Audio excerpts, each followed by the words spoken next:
السلام علیکم ورحمۃ اللہ۔ الحمد للہ ان الحمد للہ نحمده ونستعینه ونستغفره ونعوذ باللہ من شرور انفسنا ومن سیئات اعمالنا من يهده الله فلا مضل له ومن يضلل الله فلا هادي له واشهد ان لا اله الا الله واشهد ان محمدا عبده ورسوله اما بعد فان خير الحديث كتاب الله وخير الهدي هدي محمد صلى الله عليه وعلى آله وسلم وشر الأمور محدثاتها وكل محدثة بدعة وكل بدعة ضلالة وكل ضلالة في النار۔ رب اشرح لي صدري ويسر لي أمري واحلل عقدة من لساني يفقهوا قولي۔ آمین یا رب العالمین۔ ہر قسم کی تعریف اور شکر اللہ رب العزت کے لیے لائق اور زیبا ہے، جو ساری کائنات کا ایک و تنہا خالق، مالک، مربی اور منتظم ہے۔ درود و سلام ہو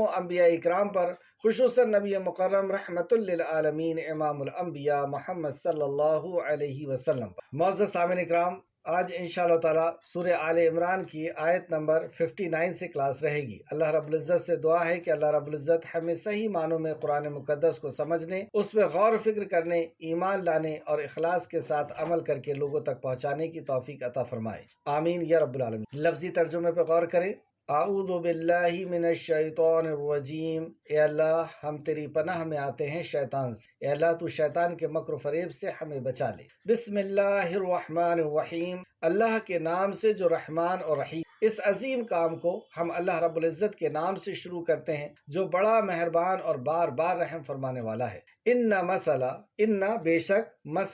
مثال عیسیٰ علیہ السلام کی، عند اللہ اللہ کے نزدیک، کا مثلی مانند مثال کے آدم کی سی ہے، یعنی آدم علیہ السلام کی سی مثال عیسیٰ علیہ السلام کی ہے۔ خلقہ، اس نے پیدا کیا اسے، تخلیق کیا، خلقہ، من تراب، مٹی سے، آدم علیہ السلام کو مٹی سے تخلیق، ثم پھر، قالا فرمایا، لہو اسے، کن فیکون، کن ہو جا، فیکون تو وہ ہو گیا۔ مٹی سے ایک پتلا بنایا اور پھر اللہ رب العزت نے اسے حکم دیا، کن کہا اور وہ آدم علیہ السلام بن گئے۔ الحق کو حق، من رب کا آپ کے رب کے طرف سے ہے، قالا تو نہ، تکن آپ ہو، تکن من الممترین شک کرنے والوں میں سے، فمن تو جو کوئی، حاجہ کا جھگڑا کرے آپ سے، فی اس میں، من بعدی بعد اس کے، ما جو، جاءکا آ گیا آپ کے پاس، من العلم علم میں سے، فقل تو کہہ دیجئے،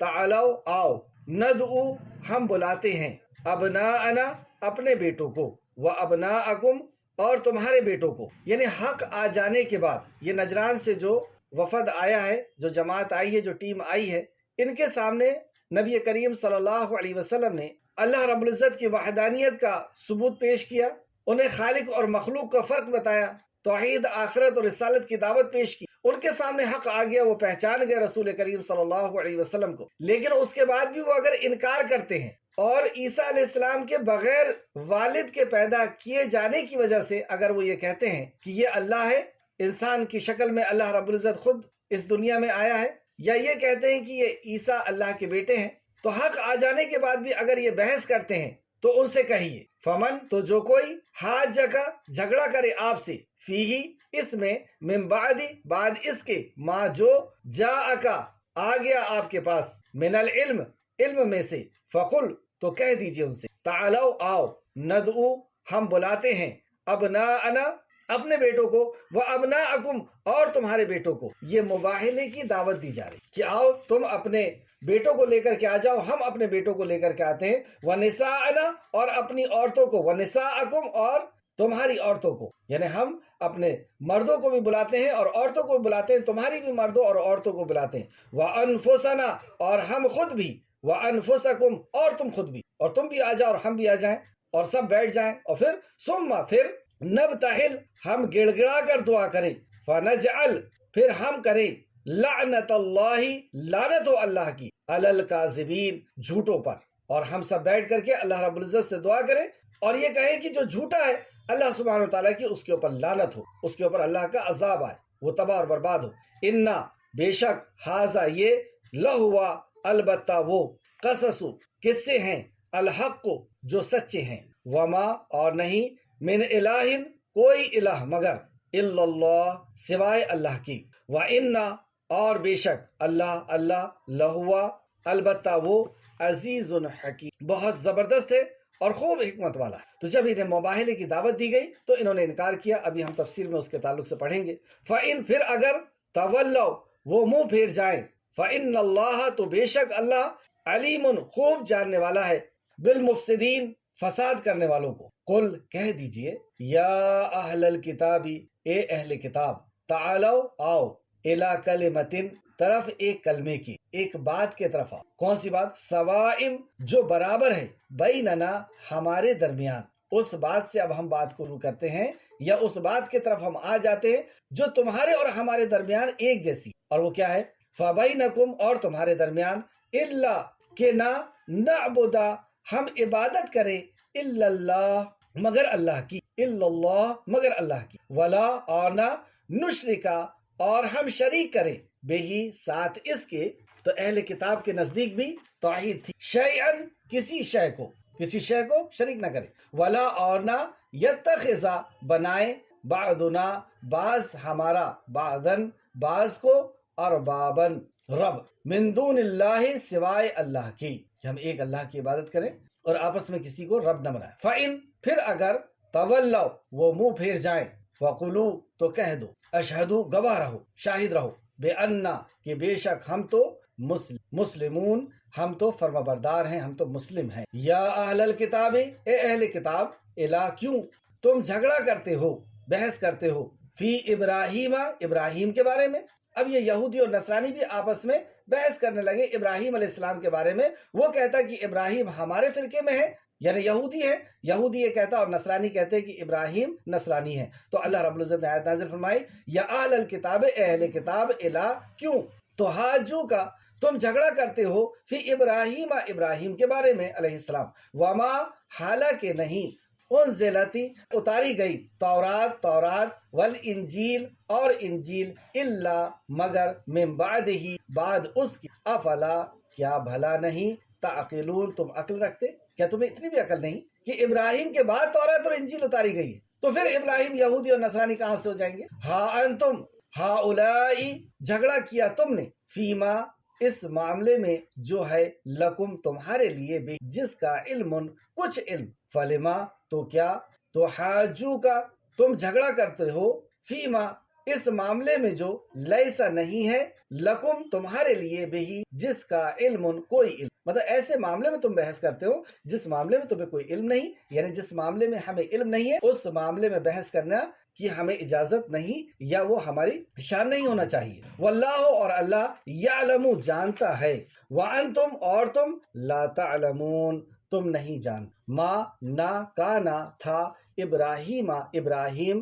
یہودیوں، ولا اور یہودی، اور نہ نصرانیوں، ولیکن نہ نصرانی، اور لیکن کانا تھا، حنیفم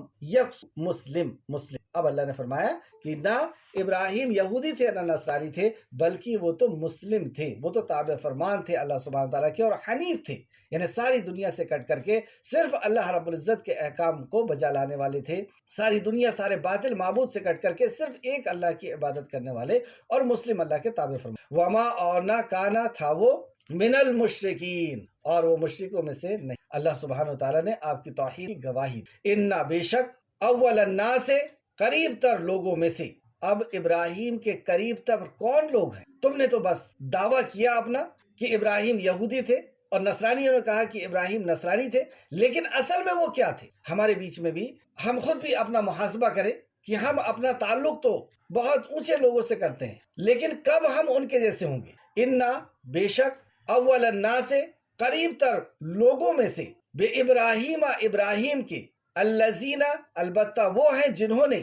تبعوہ پیروی کی، وہ قریب تر ہیں جنہوں نے اس کی پیروی۔ ابو بکر صدیق کے، عمر فاروق، عثمان غنی، حضرت علی رضی اللہ عنہ اور صحابہ اکرام، ان کے سچے ماننے والے کون ہیں؟ جو ان کی اچھی طریقے سے اتباع کریں۔ رسول اللہ صلی اللہ علیہ وسلم کے سچے ماننے والے کون ہوں گے؟ جو ان کی اچھی طرح اتباع کریں۔ ابراہیم علیہ السلام کے ماننے والے کون ہوں گے؟ صرف دعویٰ کر لینے سے نہیں، جو ان کی اچھی طریقے سے اتباع کریں۔ وَهَذَا النَّبِيُّ یہ نبی، اب نبی کریم صلی اللہ علیہ وسلم طرف خطاب، کہ جنہوں نے ان کی اچھی طرح اتباع کی، اور وہ کون ہیں؟ اور یہ نبی ہیں۔ والذین اور وہ جو آمنو ایمان لائے، وہ نبی کریم صلی اللہ علیہ وسلم اور جو ایمان لائے. اور ایمان والوں کی شان اللہ نے فرمائی واللہ ولی المؤمنین، واللہ اور اللہ ولی دوست ہے، ولی ہے مؤمنین مومنوں کا، اللہ مومنوں کا دوست ہے. آیت تفسیر کی طرف، آیت نمبر 59. بے شک اللہ کے نزدیک عیسیٰ کی مثال آدم کی سی ہے، اللہ نے اسے مٹی سے پیدا کیا، پھر اس سے کہا ہو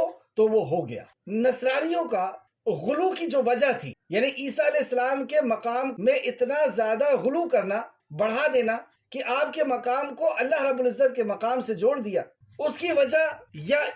وجہ یہ لوگ جو پیش کرتے تھے وہ یہ کرتے تھے کہ عیسیٰ علیہ السلام بغیر باپ کے پیدا ہوئے، یعنی مریم کا نکاح نہیں ہوا. تو اس وجہ سے ان نے دو عقیدے گڑے. ایک عقیدہ یہ کہ ان کا باپ جو ہے وہ خود اللہ ہے، نعوذ باللہ، یہ اللہ کے بیٹے ہیں. اور دوسرا یہ عقیدہ انہوں نے گڑا کہ یہ خود اللہ ہے، انسان کی شکل میں دنیا کے لوگوں کو ہدایت کرنے کے لیے آیا ہے. تو ان دونوں عقیدے کا رد یا اس غلط عقیدے کو اللہ رب العزت نے اس انداز میں سمجھایا مثال دے کر کے کہ آدم بھی تو بغیر ماں باپ کے پیدا ہوئے، پھر تم کیوں نہیں ان کو اللہ کا بیٹا یا اللہ کہتے؟ اس میں تو کوئی اختلاف نہیں کرتا آدم علیہ السلام کی پیدائش کے تعلق سے کہ وہ پہلے انسان تھے، منو تھے. آدم اور حوا پہلے انسان اس دنیا کے اندر آئے تھے، اس میں تو تم اختلاف نہیں کرتے. تو جس طرح اللہ سبحانہ و تعالیٰ نے آدم علیہ السلام کو مٹی سے پیدا کیا اور کہا کن فیکون، ہو تو وہ ہو گیا، اسی طریقے سے اللہ رب العزت نے عیسیٰ علیہ السلام کو بھی پیدا کیا. اللہ رب العزت نے انسان کو 4 طریقے سے پیدا کر کے دکھا. پہلا، آدم علیہ السلام کو بغیر ماں اور بغیر باپ کے، آدم علیہ السلام کو بغیر ماں باپ کے پیدا کیا، اور حوا کو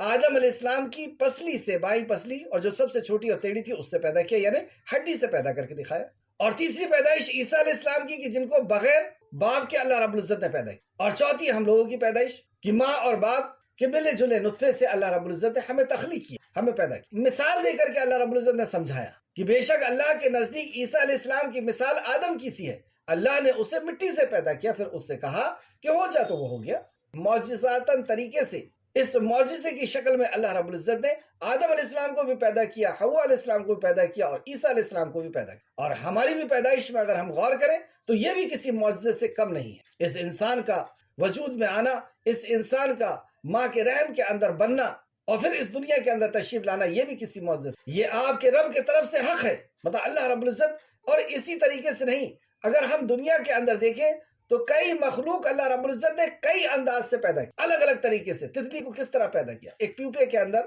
اللہ رب العزت اس کو تخلیق دیتا ہے. ہر مخلوق کے اگر آپ غور کریں تو کسی کو انڈے سے پیدا کرتا ہے، کسی کو سیدھا پیدا کرتا ہے، شہد کی مکھی کو کس طرح پیدا کرتا ہے. تو یہ آپ کے رب کی طرف سے حق ہے، لہٰذا آپ شک کرنے والوں میں سے نہ ہوں. یہ 60 سواروں پہ سوار ہو کر کے یہ جو وفد آیا ہے، جو ٹیم آئی ہے، جن کے اچھے لباس ہیں اور عالموں کے انداز میں، یہ نبی مکرم صلی اللہ علیہ وسلم کے پاس مسجد نبوی میں اس وقت آئے جب آپ عصر کی نماز ادا کر رہے تھے، اور انہوں نے عیسیٰ علیہ السلام کے تعلق سے بحث کرنا شروع کی. اللہ رب العزت نے آیت نازل فرمائی، سورہ آل عمران کی ابتدائی آیتیں، جس میں توحید، آخرت اور رسالت کی دعوت دی گئی، اللہ کے رب ہونے کی دلائل دیے گئے، اور خالق اور مخلوق کا فرق بتایا گیا، اور عیسیٰ علیہ السلام کا نسب بتایا گیا، اور عیسیٰ علیہ السلام کی پیدائش، اور عیسیٰ علیہ السلام کے تعلق سے، اور آپ کی ماں کے تعلق سے، اور آپ کی نانی کے تعلق سے، اور آپ کے نانا، ہر کسی یہ حق آ گیا، حق کو پہچان لیے، جان لیے. لیکن اس کے بعد بھی اگر یہ بحث کرتے ہیں تو اس بحث کا حل کیسے ہوگا، صحیح اور غلط کیسے ثابت ہوگا؟ تو اللہ سبحانہ و تعالیٰ نے آیت نازل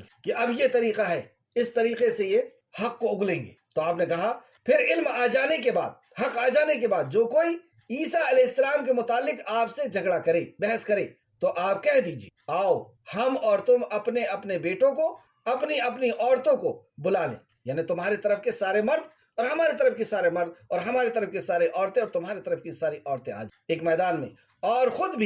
ہم خود بھی ان میں شامل ہو جائیں. پھر گڑ گڑا کر اللہ سے دعا کریں کہ جھوٹوں پر اللہ کی لعنت ہو. اگر تم سچے ہو، تمہارا یہ دعویٰ سچا ہے، تمہاری یہ غلو سچی ہے، تو پھر تمہیں کوئی ڈر نہیں ہونا چاہیے، آ جاؤ. نبی کریم صلی اللہ علیہ وسلم کے بعد نبوت کا دعویٰ کئی لوگوں نے کیا، اور وقت کے علماء نے ان کے ساتھ بھی یہی کیا کہ تم اگر سچے ہو تو آ جاؤ، مباہلہ کر لو. کل کی کلاس میں جیسے ہم نے دیکھا کہ مہدی علیہ السلام آئیں گے، عیسیٰ علیہ السلام آئیں گے، تو مہدی علیہ السلام کے ہونے کا اور عیسیٰ علیہ السلام کے ہونے کا بھی دعویٰ کئی لوگوں نے کیا، اور ان کا بھی یہی علاج کہ پہلے ان کو حق کی دعوت دی جائے، اور ان کے ماننے والوں کو بھی حق کی دعوت دی جائے، اور اس کے بعد بھی وہ بحث کرتے ہیں، اس کے بعد بھی وہ اپنے جھوٹ پر اڑے رہتے ہیں، اور لوگوں کو گمراہ کرنے کے لیے وہ یہ کہتے ہیں کہ میں ہی عیسیٰ ہوں اور میں ہی مہدی ہوں. جھوٹا اس طرح کا دعویٰ کر کے اور لوگوں کے بیچ میں ان کے ایمان کو ختم کرتے ہیں، تو ان سے بھی ان کے لیے بھی یہی فارمولا ہوگا، ان کے لیے بھی یہی ہوگا کہ آؤ ٹھیک ہے تم سچے ہو نا، تم عیسیٰ ہو صحیح اور تم ہی مہدی ہو، جبکہ ہم نے قرآن کو اور حدیث کے ذریعے سے اور صحیح احادیث کے ذریعے سے حق بات کو سامنے کر دیا، اور ہمیں تو یقین ہے پورا کہ رب کا کلام اور نبی مکرم صلی اللہ علیہ وسلم کا فرمان جھوٹا نہیں ہو سکتا، اور ہم نے تو صحیح حدیث کے حوالے سے بتا دیا کہ عیسیٰ علیہ السلام کی پہچان یہ ہے اور مہدی علیہ السلام کی پہچان یہ، اور رسول کریم صلی اللہ علیہ وسلم نے ہمیں اندھیرے میں چھوڑ کر نہیں گئے، آپ نے ہمیں ایسا دین دے کے گئے جس کی راتیں بھی دن سے زیادہ روشن، عیسیٰ علیہ السلام کے تعلق سے یا مہدی علیہ السلام کے تعلق سے ان کے حلیہ مبارک بھی بتائی ہے، ان کا نسب بھی بتایا ہے، ان کا سجرہ بھی بتایا ہے کہ وہ کس کی کہاں سے اولاد ہوں گی، ان کا نام بتایا ہے، ان کا کیریکٹر، ان کا اخلاق بتایا ہے، اور اس میں تو تم کہیں سے کہیں تک نہیں بیٹھتے۔ تو ہم تو اپنے اللہ کے کلام پر اور نبی کے فرمان پہ ہمیں پورا ایمان ہے، ہم آ جاتے ہیں اپنے بیوی اور بچوں کو لے کر، اور تم بھی آ جاؤ اپنی بیوی اور بچوں کو لے کر کے اور کر لو مباہلہ، مانگو اللہ رب العزت سے تباہی کی دعا۔ اس طرح یہ یا تو اگر مباہلہ کر لیے تو تباہ اور برباد ہو جائیں گے، اور مباہلہ نہیں کیے تو وہ لوگ جنہیں یہ گمراہ کر رہے ہیں ان کی آنکھیں کھل جائیں گی، اور اس کے بعد بھی اگر وہ اڑے رہتے ہیں تو پھر ہوں گے وہ دنیا اور آخرت میں تباہ اور برباد۔ تو نبی کریم صلی اللہ علیہ وسلم کے اوپر جب یہ آیت نازل ہوئی اور آپ نے پیش کیا، مباہلے کی دعوت دی کہ میں بھی اپنے مردوں کو اور عورتوں کو بلا لیتا ہوں اور تم بھی اپنی عورتوں اور مردوں کو بلا لو، اور ہم خود بھی حاضر ہو جاتے اور اللہ رب العزت سے گڑ گڑا کر کے دعا کرتے کہ اللہ کی جھوٹوں پر لعنت ہو۔ جیسی یہ بات ان کے سامنے رکھی گئی تو انہوں نے کہا کہ ہمیں ہٹ کر کے تھوڑا مشورہ کر لو، آپس میں مشورہ کرنے لگے۔ یہ جو اتنی بڑی ٹیم ان کی آئی تھی تو ان میں یہ سب تو سردار لوگ تھے، اور ان میں بھی 3 بڑے سردار تھے فیصلہ کرنے کا، جن کو اختیار دیا گیا تھا ان کی قوم کی طرف سے، یعنی نصرانیوں کی طرف سے انہیں اختیار دے کر کے پہنچایا گیا تھا کہ تم جو چاہو گے وہاں سے فیصلہ کرنا۔ تو یہ 3 لوگ الگ بیٹھ کر ساتھ میں لے کر کے لوگوں کو بیٹھا اور پھر یہ مشورہ کرتے ہیں کہ کیا کیا جائے۔ تو ان کے جو فیصلہ کرنے والے ہیں انہوں نے کیا فیصلہ دیا؟ اللہ اکبر۔ تفسیر ابن کثیر جلد نمبر 1 صفحہ نمبر 628، ابن اسحاق لکھتے ہیں کہ مجھ سے محمد بن جعفر بن زبیر نے بیان کیا ہے، یہ لوگ رسول کریم صلی اللہ علیہ وسلم کی خدمت اقدس میں مدینہ میں آئے اور مسجد نبوی میں اس وقت داخل ہوئے جب آپ نماز عصر ادا فرما رہے۔ انہوں نے علماء کا لباس پہن رکھا تھا اور جو جبہ اور چادر پر مشتمل تھا، مطلب ایک جبے پر اور چادر پر مشتمل تھا، یہ 2 لباس خوبصورت پہنا ہوا تھا۔ یہ لوگ پھر دوسرے روایت بیان کرتے ہیں، پھر ابن اسحاق نے ان آیت کی تفسیر بیان کرنے کے بعد لکھا ہے کہ جب رسول اللہ صلی اللہ علیہ وسلم کے پاس اللہ تعالیٰ کی طرف سے خبر آئی اور آپ ان کے درمیان فیصلہ کر دیا گیا اور آپ کو حکم دیا گیا کہ اگر وہ آپ کی بات کی مخالفت کرتے ہیں، یعنی آپ کی توحید کی، رسالت کی اور آخرت کا انکار کرتے ہیں، توحید کا ہی خاص تو جھگڑا جو تھا وہ توحید پہ ہی تھا، یعنی عیسیٰ علیہ السلام کو اللہ کے بیٹا کہتے تھے یا عیسیٰ علیہ السلام کو اللہ کہتے تھے، اس پر تھا، تو آپ کی بات کی مخالفت کریں تو آپ ان سے مباہلہ کر لیں۔ چنانچہ آپ نے انہیں مباہلے کی دعوت دی تو انہوں نے کہا کہ اے ابو قاسم، یعنی نبی کریم صلی اللہ علیہ وسلم کو اللہ کا رسول تو نہیں مان رہے، اس لیے کہتے ہیں ابو قاسم، ہمیں مہلت دو تاکہ ہم غور کر لیں، پھر ہم بتائیں گے کہ آپ نے ہمیں جو دعوت دی ہے اس کے بارے میں ہمارا کیا ارادہ ہے۔ یہ کہہ کر وہ آپ کے پاس سے چلے گئے اور عاقب کے ساتھ مل کر کے خلوت میں غور و فکر کرنے لگے۔ مطلب یہ جو 3 بڑے سردار تھے، ان 3 بڑے سرداروں کے ساتھ اس میں سے ایک عاقب تھا اور دوسرے بھی تھے، تو عاقب سے انہوں نے کہا کہ کیا رائے ہے آپ کی؟ جو ان کے بیچ میں بھی ایک سردار تھا، ان سے کہتے ہیں کیا ہے رائے آپ؟ تو وہ کہتا ہے اے گروہ نصارہ، اے نصارہ کے گروہ، واللہ اللہ کی قسم تم یہ جانتے ہو کہ محمد نبی مرسل ہیں صلی اللہ علیہ وسلم۔ کیا کہتا ہے؟ اللہ کی قسم کہ تم یہ جانتے ہو کہ محمد اللہ کے رسول، وہ تمہارے نبی کے بارے میں فیصلہ کن خبر لائے ہیں، وہ تمہارے نبی کے بارے میں فیصلہ کن خبر لائے ہیں عیسیٰ علیہ السلام، اور تمہیں معلوم ہے کہ جو قوم کسی نبی سے مباہلہ کرے تو پھر ان کا نہ کوئی بڑا باقی بچتا ہے اور نہ چھوٹا۔ اگر ہم نے نبی سے مباہلہ کر لیا تو نہ ہمارا چھوٹا زندہ بچے گا نہ بڑا بچے۔ اگر تم نے رسول اللہ صلی اللہ علیہ وسلم سے مباہلہ کیا تو صفحہ ہستی سے حرف غلط کی طرح مٹا دیے جاؤ۔ اللہ، صفحہ ہستی سے حرف غلط کی طرح مٹا دیے۔ اگر تم اپنے دین ہی کی محبت کرنا چاہتے ہو، اگر تم اپنے ہی دین سے محبت کرتے ہو، اپنے ہی دین سے محبت کرنا چاہتے ہو اور اپنے نبی کے بارے میں اپنے ہی بات پر قائم رہنا چاہتے ہو تو اس شخص سے الوداع کر اپنے شہر کی طرف لوٹ جاؤ۔ اگر تم اپنے ہی موقوف پر رہنا چاہتے ہو، اپنے ہی عقیدے پر رہنا چاہتے ہو تو ان سے الوداع کہہ کر اپنی قوم پر واپس لو، مباہلہ نہیں کرنا۔ اس مشورے کے بعد وہ نبی کریم صلی اللہ علیہ وسلم کی خدمت میں حاضر ہوئی اور عرض کرنے لگے، ابو قاسم، ہماری رائے یہ ہے کہ ہم آپ سے مباہلہ نہ کریں، آپ کو آپ کے دین پر چھوڑ دیں، ہم اپنے ہی دین پر لوٹ جائیں۔ تو جہاں پہ اسلامی ریاست ہوتی ہے وہاں پر لوگوں کو حق ہوتا ہے کہ وہ چاہیں تو اسلام قبول کر لیں اور چاہیں تو اپنے ہی دین پر رہیں، لیکن اپنے دین پر رہنے کے وقت انہیں جزیہ دینا ہوگا، اور جو اسلام میں آ جائیں گے انہیں زکوٰۃ دینی ہوگی۔ یہ معاشرے کے نظام کو چلانے کے لیے یہ ایک سسٹم ہوتا ہے۔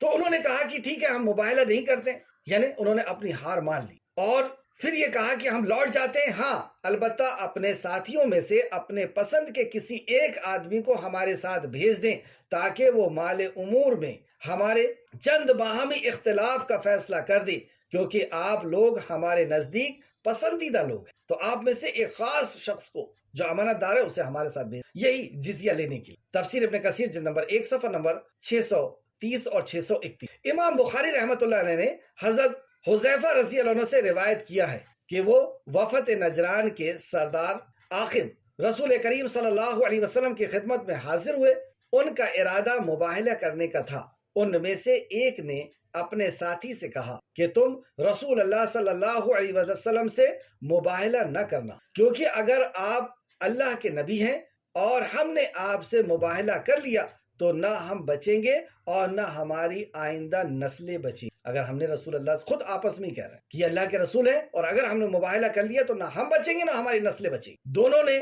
آپ کی خدمت میں عرض کہ آپ نے جو فرمایا ہے وہ ہم کو دے دیں گے، مطلب جو آپ فرماتے ہیں ہم آپ کو دے دیں گے، اور آپ ہمارے ساتھ کسی ایسے آدمی کو بھیج دیں اور کسی اور کو نہیں بلکہ امین ہی کو بھیجیں، مطلب آپ ہمارے ساتھ اپنے ساتھیوں میں سے ایک امین کو بھیج دیں۔ تو آپ صلی اللہ علیہ وسلم نے فرمایا، یقیناً میں تمہارے ساتھ، یعنی جزیہ دینے کے لیے، یقیناً ہم تمہارے ساتھ، آپ صلی اللہ علیہ وسلم نے فرمایا، یقیناً میں تمہارے ساتھ ایک سچے اور ایسے امانت دار شخص کو بھیجوں جیسی آپ نے کہا کہ میں تمہارے ساتھ ایک امانت دار شخص کو بھیجوں اور سچے۔ تو حضرت صحابہ اکرام رضی اللہ عنہم اجمعین نے نظریں اٹھا کر دیکھنا شروع کر دی کہ یہ سعادت کسے میسر آتی، مطلب یہ شہادت مند شخص کون ہوتا، یہ عزیز۔ تو آپ صلی اللہ علیہ وسلم نے فرمایا، ابو عبیدہ بن جراح، تم کھڑے ہو جاؤ۔ جب وہ کھڑے ہو گئے تو رسول اللہ صلی اللہ علیہ وسلم نے فرمایا، یہ اس امت کا امین ہے۔ بخاری شریف حدیث نمبر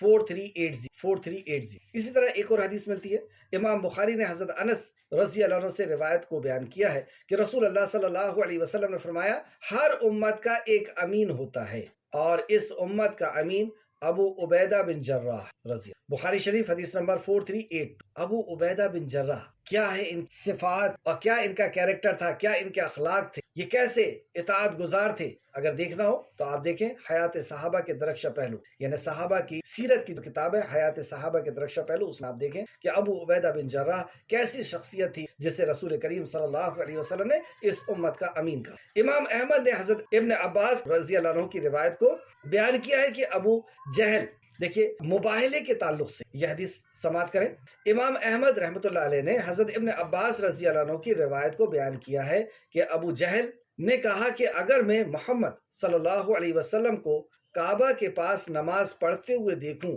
تو آپ کی گردن کو پامال کروں، یعنی آپ کی گردن کو رون۔ جب یہ بات رسول کریم صلی اللہ علیہ وسلم کو پتہ چلی تو آپ صلی اللہ علیہ وسلم نے فرمایا، اگر وہ ایسی حرکت کرتا تو آنکھوں کے سامنے فرشتے اسے پکڑ لیتے، اگر وہ ایسا کرتا تو اسے فرشتے پکڑ لیتے، اگر یہودی موت کی تمنا کرتے تو وہ مر جاتے اور جہنم میں اپنے ٹھکانے کو دیکھ، جو ہم سورہ بقرہ میں پڑھ کر کے آئے ہیں کہ یہودیوں کو بھی کہا گیا کہ تم بھی موت کی تمنا کر لو اگر تم سچے ہو تو۔ اور اگر عیسائی رسول اللہ صلی اللہ علیہ وسلم سے مباہلے کے لیے نکلتے تو وہ اس طرح لوٹتے کہ نہ ان کا مال بچتا اور نہ ان کا اہل و عیال۔ اگر وہ رسول اللہ کے لیے مباہلے کے لیے کھڑے ہو جاتے تو ان کا نہ مال بچتا، نہ ان کا اہل و عیال، نہ عورت، نہ۔ اس حدیث کو امام بخاری، ترمذی اور نسائی نے بھی روایت کیا ہے۔ مسند احمد جلد نمبر 1 اور صفحہ نمبر 248 اور بخاری شریف حدیث نمبر 4958۔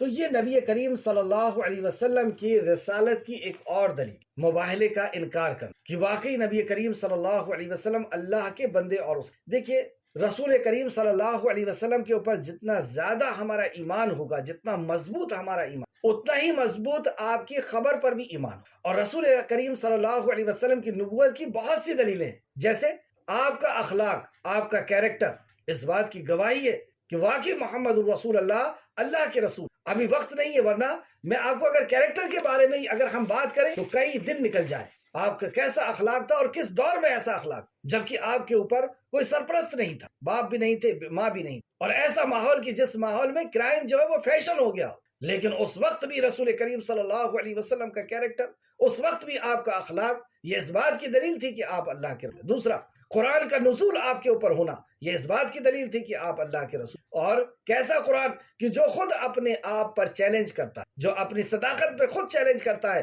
اور دوسرا، یہ کلام اللہ کا ہے کہ اس کے اندر ہدایت ہے، جو اس سے جڑتا ہے اس کی دنیا بدل جاتی ہے۔ لوگوں نے دیکھا اور قیامت تک لوگ دیکھتے رہیں گے کہ جو قرآن سے جڑتا ہے اس کی دنیا بدل جاتی ہے، اس کی زندگی، اس کا جینے کا انداز بدل جاتا ہے۔ اور بھی کئی قسم کے اس کے اندر معجزات ہیں۔ تو قرآن کا نزول خود اس بات کی دلیل ہے کہ رسول کریم صلی اللہ علیہ وسلم اللہ کے۔ تیسرا، رسول کریم صلی اللہ علیہ وسلم کے ہاتھ پر معجزات کا ہونا، کئی معجزے ہوئے جو اس بات کی دلیل تھے کہ واقعی رسول اللہ صلی اللہ علیہ وسلم اللہ کے رسول ہیں، جیسے چاند کے ٹکڑے ہونا، اور بھی بہت سے بڑے بڑے معجزے ہوئے۔ چوتھا، پچھلی کتابوں میں آپ کے تعلق سے پیشن گوئی، اور ایسی پیشن گوئی کہ ان کے علماء نے اسے پڑھ کر کے، دیکھ کر کے، جان کر کے اور اسے ماننے پر مجبور، اور رسول کریم صلی اللہ علیہ وسلم کو پہچان لیا، کئی اینگل سے پہچان، آپ کے اخلاق سے، آپ کے رہن سہن سے، آپ کے نسب سے، آپ کے مہر سے، مہر نبوت سے، اور بھی کئی طریقوں سے رسول کریم صلی اللہ علیہ وسلم کو پہچان۔ اور مباہلے سے انکار کر دینا، اہل کتاب نے آپ سے مباہلے سے انکار کر دی، اس بات کی دلیل تھی کہ آپ اللہ کے رسول ہیں اور وہ پہچان رہے تھے۔ چھٹواں، آپ صلی اللہ علیہ وسلم کے ذریعے دنیا میں امن و امان کا قائم کر دے، یعنی دنیا میں ریاست کا قائم کر دینا، جو وحی آپ کے اوپر نازل ہوئی، جو شریعت آپ کے اوپر نازل ہوئی ہے، اس شریعت کا قائم کر دینا۔ اللہ اکبر۔ ساتواں، آپ صلی اللہ علیہ وسلم کے اوپر جان لیوا حملہ پر اللہ رب العزت کی طرف سے حفاظت کا ہونا، کئی لوگوں نے جان لیوا حملہ کیا رسول کریم صلی اللہ علیہ وسلم، لیکن اللہ سبحانہ وتعالیٰ کی طرف سے آپ کی اسپیشل مدد کی گئی اور آپ کی حفاظت کی۔ آٹھواں،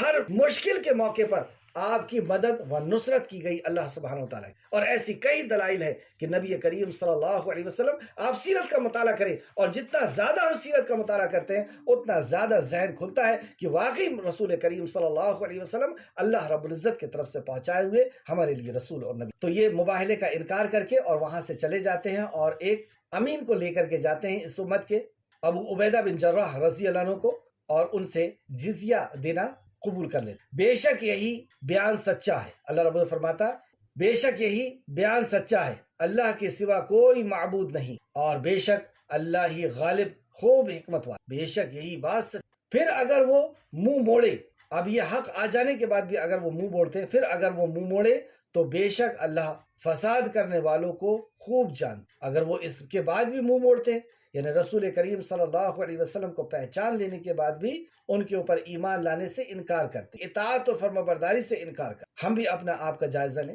کہ ہم نے بہت اچھی طریقے سے حق کو پہچان لیا، اللہ کے کلام کو پڑھ کے، نبی مکرم کی سیرت کو پڑھ کر کے، آپ کی احادیث کو پڑھ کر کے، اور یہ حق آ جانے کے بعد اور اللہ رب العزت کی وحدانیت کو جان لینے کے بعد اگر ہم مصیبت اور پریشانی آنے کے بعد اللہ کے غیر سے امید کو بناتے ہیں، تو اللہ فرماتا ہے بے شک یہی بات سچی ہے کہ اللہ کے سوا کوئی معبود نہیں، اور بے شک اللہ ہی غالب ہے اور خوب حکمت والا۔ پھر اگر وہ منہ موڑے، یعنی اللہ کی وحدانیت سے منہ موڑے، رسول اللہ کی رسالت سے منہ موڑے، پھر اگر وہ منہ موڑے تو بے شک اللہ فساد کرنے والوں کو، خوب مفسدین کو، گنہگاروں کو۔ آیت نمبر 64، قل یا اہل الکتاب تعالوا الی کلمۃ سواء بیننا وبینکم، آپ کہہ دیجئے اے اہل کتاب، ایسی بات کی طرف آؤ جو ہمارے اور تمہارے درمیان ایک جیسے۔ اہل کتاب یہودی اور نصرانی، ایسی بات کی طرف آ جاؤ، یعنی اس کلمے کی طرف سے آؤ، اس بات سے آؤ جو ہمارے اور تمہارے درمیان ایک جیسے۔ اور وہ کیا ہے ایک جیسے؟ یہ کہ ہم اللہ کے سوا کسی کی عبادت نہ، یعنی اہل کتاب کے ہاں بھی یہی تعلیم۔ اور 10 کمانڈز اگر آپ آج بھی پڑھیں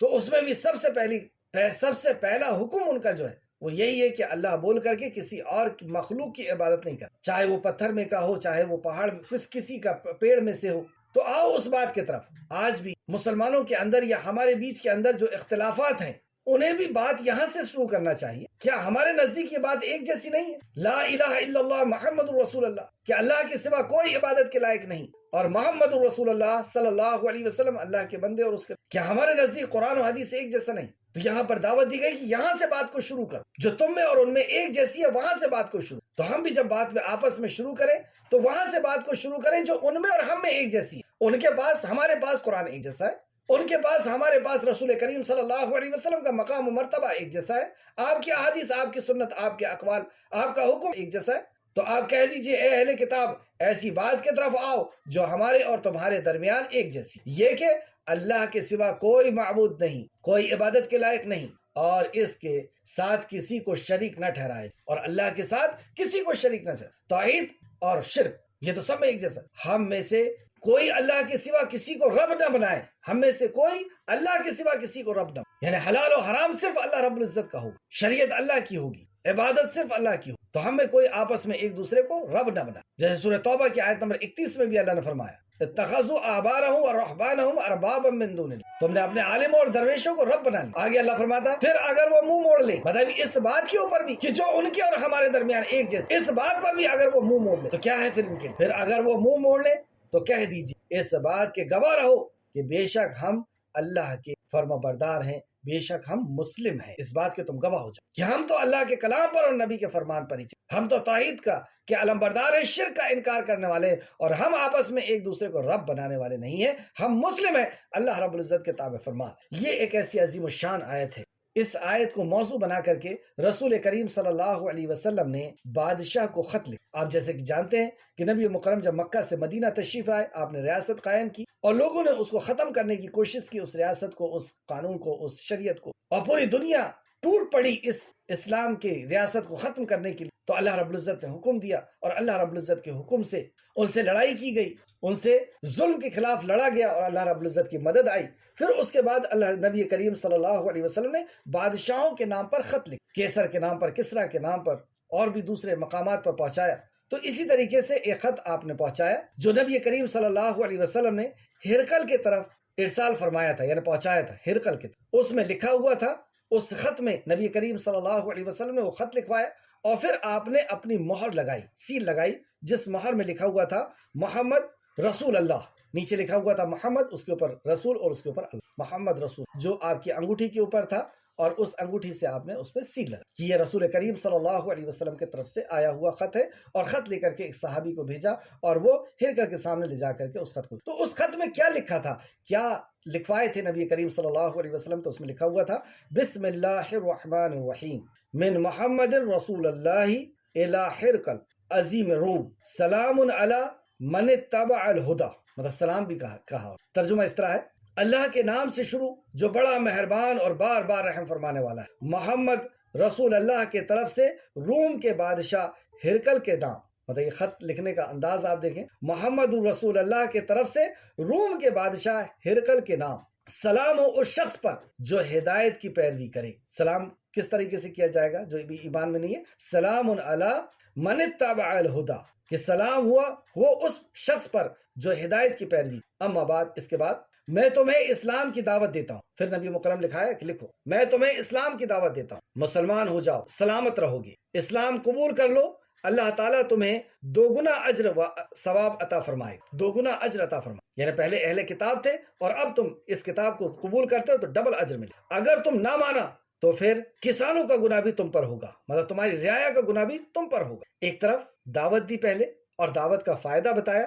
اور نہ قبول کرنے کا نقصان بتایا. اصول دیکھیں آپ. پھر آپ صلی اللہ علیہ وسلم نے اس آیت کو کوٹ کی، اس آیت کو وہاں پہ لکھوایا، یہی والی یا اہل الکتاب تعالوا الی کلمۃ سواء بیننا وبینکم. اے اہل کتاب، جو بات ہمارے اور تمہارے درمیان، ہم دونوں کے درمیان یکساں ہے، تسلیم کرو، اس کے طرف آؤ جو ہمارے اور تمہارے درمیان ایک جیسی ہے، اس کے طرف آؤ. وہ یہ کہ اللہ کے سوا ہم کسی کی عبادت نہ کریں، اور اس کے ساتھ کسی کو شریک نہ ٹھہرائیں، اور ہم میں کوئی کسی کو اللہ کے سوا اپنا کارساز نہ بنائے، اپنا رب نہ بنائے، اپنا کارساز نہ بنائے. اگر یہ لوگ اس بات کو نہ مانے تو ان سے کہہ دیو کہ تم گواہ رہو کہ ہم اللہ کے فرما بردار ہیں. اگر تم قبول کرتے ہو تو فائدے بتائے، نہیں قبول کرتے ہو تو نقصان بتائے، اور تیسرا اگر نہیں کرتے ہو تو یہ جان لو کہ ہم مسلم اور ہم تمہیں کس طرف بلا رہے ہیں، جو تمہارے اور ہمارے درمیان ایک جیسا۔ کتنا پیارا اصول۔ آج ہم آپس میں ایک ہونے کا یہی ایک فارمولا ہے کہ مسلمانوں کے اندر بھی جو بہت زیادہ ٹکڑے ہو گئے کہ آ جائے ہم اس بات پر جو ان میں اور ہم میں ایک جیسا، اور وہ ہے اللہ کا کلام اور رسول کریم صلی اللہ علیہ وسلم کا۔ اور یہی سورہ نساء کی آیت نمبر 59 میں بھی اللہ سبحانہ اطیعوا اللہ واطیعوا الرسول واولی الامر منکم، اللہ کی اطاعت کرو، اللہ کے نبی کی اور اولی الامر کی۔ فإن تنازعتم، پھر اگر تنازع ہو جائے، اختلاف ہو جائے، آپس میں اختلاف ہو جائے رائے میں، فإن تنازعتم فردوه إلى الله ورسوله، تو لوٹ جاؤ اللہ اور اس کے۔ اللہ رب العزت ہم سب کو اللہ کے کلام، نبی مکرم صلی اللہ علیہ وسلم کے فرمان اور صحابہ نے جس طرح اسے سیکھا، سمجھا، ایمان لایا اور عمل کرا، اس عمل کرنے کی توفیق اور آمین یا رب العالمین۔ تو نبی کریم صلی اللہ علیہ وسلم نے بادشاہ روم کے طرف یعنی ہرکل کے طرف جو خط لکھا، یہ خط امام بخاری نے روایت کیا ہے، بخاری شریف حدیث نمبر 4553 آیت نمبر 65۔ اے اہل کتاب، تم ابراہیم کے بارے میں کیوں جھگڑتے ہو؟ اس آیت کا شان نزول اس طرح ہے، یعنی یہ آیت جب نازل ہوئی تو کیا بات ہوئی تھی کہ اللہ رب العزت نے اس آیت کو نازل فرمایا۔ تفسیر ابن کثیر جلد نمبر 1 صفحہ نمبر 635۔ حضرت ابن عباس رضی اللہ عنہ کی روایت کو بیان کیا ہے کہ نجران کی عیسائی اور یہودی علماء رسول کریم صلی اللہ علیہ وسلم کے پاس جمع ہوئے اور آپس میں جھگڑنے لگے۔ تو یہ اب وہاں پر یہودی علماء ہے، کچھ نصرانی علماء، اور یہ آپس میں جھگڑنے لگے، اور جھگڑنے کا موضوع یہ تھا کہ یہودی کہتے تھے ابراہیم علیہ السلام یہودی تھے، یہودی نے کہا کہ ابراہیم جو تھے وہ یہودی، اور نصرانیوں نے کہا کہ ابراہیم نصرانی۔ تو اس کا جواب اللہ رب العزت نے دیا، اے اہل کتاب، تم ابراہیم کے بارے میں کیوں جھگڑتے ہو، کیوں بحث کرتے ہو؟ حالانکہ تورات اور انجیل تو اس کے بعد ہی نازل کی گئی ہے، کیا تم عقل نہیں رکھتے؟ مطلب جیسے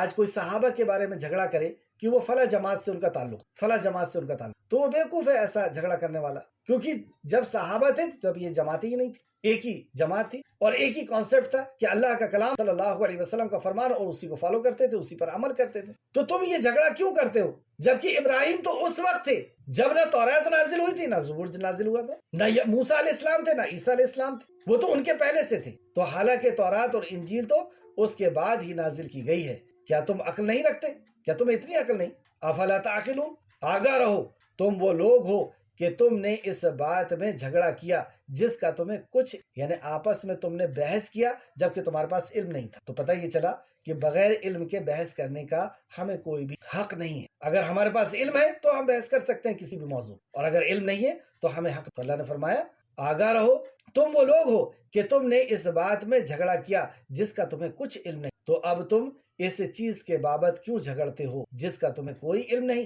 اللہ ہی جانتا ہے، تم نہیں جانتے۔ اب اللہ نے بتایا ابراہیم علیہ السلام کے تعلق سے کہ وہ کیا تھے۔ ابراہیم نہ تو یہودی تھے اور نہ نصرانی، بلکہ وہ صرف حق پرست فرما بردار تھے۔ کانا حنیف مسلم، حنیف تھے، وہ پوری دنیا سے کٹ کر کے ایک اللہ کے ہو گئے، سارے باطل معبود کا انکار کر کے، اور مسلم تھے، تابع فرمان تھے اللہ رب العزت۔ وما کان من المشرکین، اور وہ مشرکوں میں سے نہیں تھے۔ بے شک ابراہیم قریب تر تو وہی لوگ ہیں جنہوں نے ان کی پیروی۔ اب بتایا جا رہا ہے کہ تم یہ جو دعوے کرتے ہو اور تم نے اپنے آگے جو نام لگا لیا ہے کہ ہم ابراہیم علیہ السلام کے ماننے والے ہیں، اور ابراہیم تو یہودی ہے، اور نصرانیوں نے کہا کہ ابراہیم تو نصرانی ہے، اور یہ جو تم نے دعوے کیے ہو اور جو اپنے نام کے آگے ابراہیم علیہ السلام کو جوڑتے ہیں، تو سن لو کہ ابراہیم کے قریب تر کون لوگ ہیں، کون ہے سچے ابراہیم کے فالوورز علیہ السلام۔ تو بے شک ابراہیم سے قربت تو وہی لوگ رکھتے ہیں جنہوں نے ان کی پیروی کی۔ صرف دعوے سے کام نہیں چلے، صرف بول لینے سے اور صرف نام رکھ لینے سے کام نہیں ہوگا۔ سچے فالوورز تو وہ ہیں جنہوں نے ان کی پیروی کی، اور وہ کون لوگ ہیں؟ پھر یہ نبی ہیں اور مومن ہیں، یہ ہے نبی کریم صلی اللہ علیہ وسلم، اور مومنین ہیں، اور صحابہ کرام کو یہاں پر، اور مومنوں کے تعلق سے، صحابہ کے تعلق سے اللہ نے فرمایا واللہ ولی المؤمنین، اور اللہ مومنوں کا دوست ہے۔ کون ہے یہ مومن؟ یہ ہے مومن وہ صحابہ جن کے تعلق سے اللہ رب العزت نے فرمایا کہ واللہ ولی المؤمنین، اور اللہ مومنوں کا دوست ہے۔ تو اللہ رب العزت نے یہاں پہ صحابہ کرام کے شان کو بھی بیان فرمایا کہ جو نبی مکرم پر ایمان لانے والے مومن ہیں، اللہ رب العزت نے، اور یہ مومنوں کی شان بھی ہے۔ آخر دو آیت آج کی کلاس کی۔ اہل کتاب میں سے ایک گروہ تمہیں گمراہ کرنا چاہتا ہے جبکہ وہ اپنے آپ ہی کو گمراہ کر رہے ہیں اور وہ شعور نہیں رکھتے۔ یہ گمراہ کرنا چاہتے، یہ بھی اللہ کے کلام ہونے کی ایک دلیل کہ یہ آپس میں بیٹھ کر کے مشورہ کر رہے ہیں یہودی کہ ایسا کرو کہ مسلمانوں کے پاس جاؤ اور کہو کہ ہم نے اسلام قبول کر لیا ہے، اور ان کے ساتھ فجر کی نماز پڑھو، اور عشاء یا مغرب ہوئے تک یعنی شام ہوئے تک انکار کرو۔ جب تم انکار کرو گے تو وہ نئے نئے لوگ جو اسلام میں آئے ہیں، یا وہ جو دوسرے لوگ ہیں جو اسلام کو پسند کر رہے ہیں وہ اس بات کو دیکھ کر کے یہ سوچنے پہ مجبور ہو جائیں گے کہ ان لوگوں نے اسلام قبول کیا تھا، اب اسلام کے اندر انہوں نے ضرور کوئی کمی دیکھی، ضرور کوئی برائی دیکھی ہے، اس وجہ سے یہ پھر گئے، تو وہ بھی پھر جائیں گے۔ یہ پلان کر رہے ہیں کہ فجر میں ہم ان کے ساتھ نماز پڑھیں گے اور شام ہوئے تک انکار کریں گے، تو لوگ متزلزل ہو جائیں گے، مطلب لوگ جو ہے وہ اختلاف کا یا انتشار کا شکار ہو جائیں گے، شک اور وہم کا شکار ہو جائیں گے کہ یہ لوگ اسلام میں آ گئے تھے اور اسلام سے پھر گئے، ضرور اسلام کے اندر کوئی کمی ہے یا کوئی کوتاہی، اور پھر وہ بھی ہٹ جائیں گے۔ یہ پلان کر اللہ رب العزت سب کچھ جاننے والا ہے۔ رسول اللہ صلی اللہ علیہ وسلم کے اوپر وحی نازل، اہل کتاب میں سے ایک گروہ تمہیں گمراہ کرنا چاہتا ہے، حالانکہ وہ اپنے آپ ہی کو گمراہ کر رہے ہیں اور وہ شعور نہیں رکھتے۔ ہدایت تو اللہ رب العزت نے دی ہے، کون گمراہ کرے گا جب اللہ نے ہدایت دے دی؟ اے اہل کتاب، تم اللہ کی آیتوں کا انکار کیوں کرتے ہو، حالانکہ تم خود ان کو سچائی کے گواہ ہو، تم خود جانتے ہو کہ یہ اللہ کی طرف سے، اس کے بعد بھی اس کا اختلاف کرتے۔ اے اہل کتاب، تم حق کو باطل کے ساتھ کیوں خلط ملط کرتے ہو، حق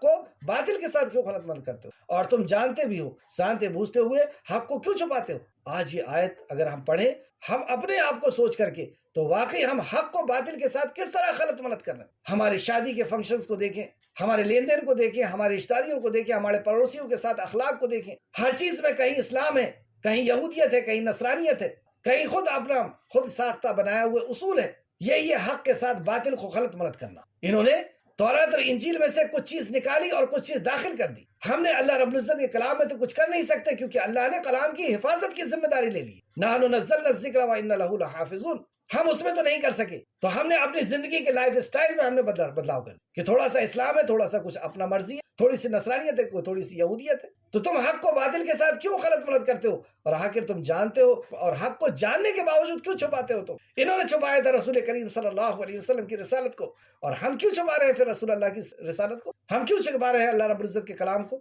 اب اس آیت کو اپنے لیے سوچ۔ اے اہل کتاب، تم حق کو باطل کے ساتھ کیوں خلط ملط کرتے ہو، اور تم جانتے بوجھتے ہوئے حق کو کیوں جھٹلاتے ہو؟ اور اہل کتاب میں سے ایک گروہ نے اپنے لوگوں سے کہا، مسلمانوں پر جو چیز نازل کی گئی ہے اس پر تم صبح ایمان لاؤ، جو چیز نازل کی گئی ہے اس پر صبح ایمان لے آؤ، اور شام کو اس کا انکار کر دو تاکہ وہ بھی پھر جائے، تاکہ وہ بھی جو مسلمان ہے وہ بھی پھر جائے، یہ اور تم اس کا یقین کرو جو تمہارے دین کی پیروکار ہے۔ دیکھیں ایسی آیتیں جب نازل، یہ رات میں اکیلے میں کونے میں بیٹھ کر کے مشورہ کر رہے ہیں اور آسمان سے وہی نازل ہو رہی، اتنی صاف دلائل ان کے سامنے آنے کے باوجود بھی یہ ہے وہ ہدایت کہ اللہ رب العزت جسے چاہتا ہے ہدایت، آپ کہہ دیجئے حقیقی ہدایت تو اللہ ہی کی ہدایت ہے، حقیقی ہدایت تو اللہ کی، اللہ نے اگر کسی کو ہدایت دی تھی تم کتنی ہی چالیں چل لو، اور کہہ دیجئے مت مانو، اور وہ کیا کہتے ہیں؟ مت مانو کہ کسی کو ویسی چیز مل سکتی ہے جو تمہیں ملی، مت ماننا تم یہ کبھی کہ جو تمہیں ملا ہے،